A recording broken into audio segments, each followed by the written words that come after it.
Hello बच्चों, मैं हूँ राजू कुमार शर्मा और मैं आज पढ़ाने वाला हूँ क्लास 9th का बुक्स, जिसमें हम लोग सबसे पहले क्लास 9th में मैथ्स में हम लोग नंबर सिस्टम पढ़ेंगे।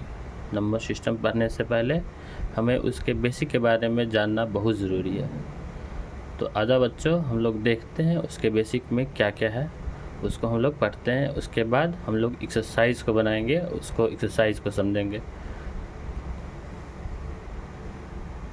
तो सबसे फर्स्ट हमको जानना ज़रूरी होता है नेचुरल नंबर। नेचुरल नंबर क्या होता है?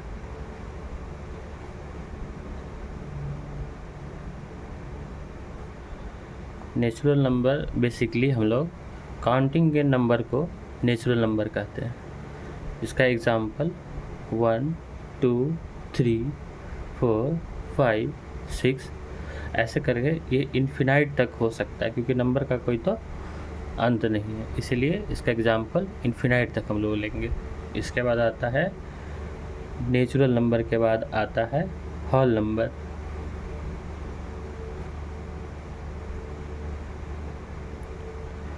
होल नंबर बच्चों ये बिल्कुल नेचुरल नंबर ही होता है, लेकिन इंक्लूड इसमें जीरो हो जाता है, यानी कि जीरो से स्टार्ट होकर ये लास्ट तक जाता है, इन्फिनाइट तक जाता है। तो ऐसे नंबर को हम लोग क्या कहते हैं? होल नंबर कहते हैं। ठीक है, इसका एग्जाम्पल बिल्कुल जीरो से स्टार्ट होकर इन्फिनाइट तक होता है। इसमें आप लोगों को कोई कन्फ्यूज़न नहीं हुआ होगा। थर्ड एग्जाम्पल हम लोग देखते हैं रेशनल नंबर।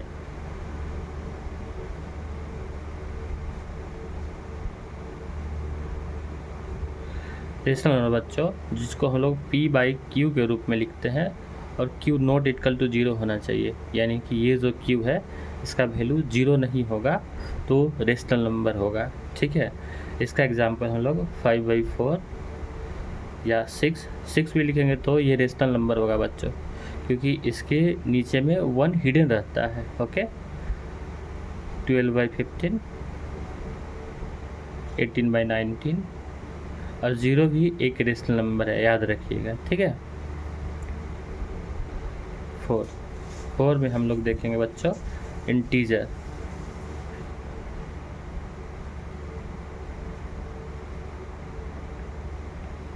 इंटीजर क्या होता है? इंटीजर जानने के लिए हमको सबसे पहले नंबर लाइन को समझना पड़ेगा कि नंबर लाइन होता है, इसमें बीच में मान लो 0 है, इसके इधर निगेटिव वाला वैल्यू। ठीक है, और इसके इधर क्या होता है? पॉजिटिव वाला वैल्यू होता है। इधर इन्फिनाइट तक जा सकता है, जितना जाएगा इधर माइनस वाला आगे चलता जाएगा। तो ये सारा जितना भी लिखे हैं सारा इंटीजर होगा, इसमें इंक्लूडिंग माइनस वाला ऑल नंबर, 0 और पॉजिटिव ऑल नंबर, तीनों को मिलाकर लिख देते हैं, तो इसको हम लोग इंटीजर कहते हैं। ठीक है, इंटीजर में इस बात का ध्यान रखिएगा आप लोग कि निगेटिव वाला इधर होता है लेफ़्ट साइड में, और पॉजिटिव पार्ट्स राइट साइड में होता है। और निगेटिव वाला से अगर पॉजिटिव की ओर हम लोग बढ़ते जाते हैं तो यहाँ पे इधर राइट साइड का जो वैल्यू होता है बढ़ते जाता है। ठीक है, आइए आगे देखते हैं हम लोग 5 नंबर। 5 नंबर इंटीजर के बाद हम लोग देखेंगे इरेशनल नंबर। रेशनल नंबर यहाँ पढ़ना था, यहाँ इसके बाद इरेशनल आना था, लेकिन इसके बाद इंटीजर बता दिए। अब आइए इरेशनल नंबर देख लेते हैं।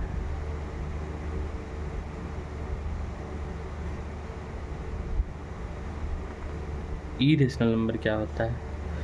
इरेशनल नंबर जिसे हम लोग P/Q के रूप में नहीं लिख सकते, उसको हम लोग इरेशनल नंबर कहते हैं। इसका एग्जाम्पल क्या होता है? तो इसका एग्जाम्पल होता है पाई। पाई का क्या होता है वैल्यू? पाई का वैल्यू होता है 3.1415925, ऐसे करके चलते जाता है। ठीक है, तो इसे हम लोग P/Q के रूप में नहीं लिख सकते, क्योंकि अगर इसका अंत रहता तभी तो इसको हम लोग लिख सकते हैं, इसीलिए इसका वैल्यू हम लोग नहीं लिख सकते। तो पाई हमारा क्या है? एक इरेशनल नंबर है। उसके बाद अंडर रूट टू का क्या वैल्यू होता है? 1.414213 6 2 ऐसे करके ये रिपीट होते होते आगे चलता जाएगा, इसका कोई अंत नहीं है। इसलिए जिसका कोई अंत नहीं होता है उसको हम लोग p/q के रूप में नहीं लिख सकते हैं, इसलिए ये सब जो है इरेशनल नंबर है। इसका एग्जांपल और क्या ले सकते हैं, √10, √12, ये सब इसका इरेशनल नंबर का एग्जांपल है। ठीक है, आगे देखते हैं 6 नंबर। 6 नंबर में क्या आता है, रियल नंबर, जो इसमें हम लोग को पढ़ना है। रियल नंबर क्या होता है, तो रियल नंबर को समझने के लिए सबसे पहले एक बॉक्स बनाएंगे हम लोग। इस बॉक्स में 2 सर्कल बनाएंगे। ठीक है, इसमें हम लोग रेशनल नंबर और इरेशनल नंबर, ठीक है, R for rational number, IR for irrational number, दोनों को मिला देंगे तो हमारा रियल नंबर बनता है। ठीक है,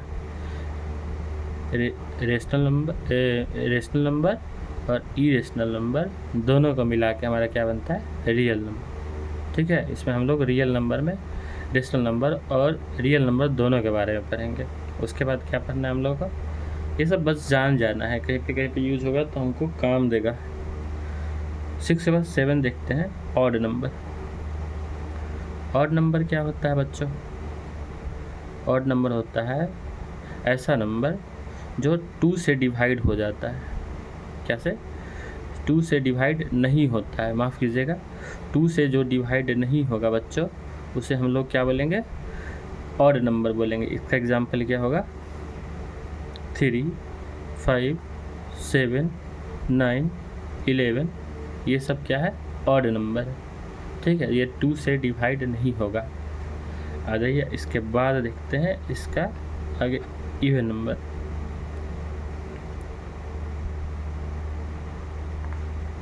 इवन नंबर क्या होता है, जो 2 से डिवाइड होता है उसको हम लोग कहते हैं। इसका एग्जांपल 2 16 64, 6 वाला एग्जांपल हो गया बच्चों 8 8, और ऐसे करके हम लोग 50 बहुत सारा लिख सकते हैं। ठीक है, तो ये सब क्या है, हमारा इवन नंबर। जो 2 से डिवाइड हो उसे इवन नंबर कहते हैं, जो 2 से डिवाइड नहीं हो उसे ऑड नंबर कहते हैं। ठीक है, इसके बाद 2 और देख लेते हैं। ठीक है, फिर प्राइम नंबर।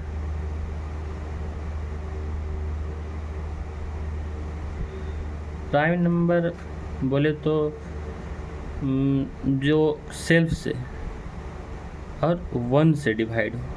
ठीक है, जो सेल्फ से और 1 से डिवाइड हो, ठीक है, उसको हम लोग क्या कहते हैं, प्राइम नंबर कहते हैं। इसका एग्जांपल हो जाएगा 3 5 7, क्योंकि 3 जो होता है 1 और सेल्फ से डिवाइड होता है और किसी से डिवाइड नहीं होता।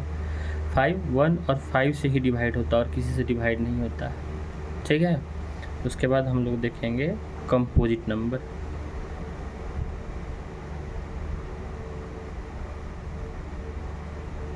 कंपोजिट नंबर, इसको हम लोग जो सेल्फ से डिवाइड तो होगा, साथ में 1 से भी डिवाइड होगा। ठीक है, और साथ में अदर एनी नंबर से डिवाइड होगा, एनी नंबर डिवाइड। ठीक है, या इसको दूसरे शब्द में हम लोग कह सकते हैं कि मोर देन 2 फैक्टर,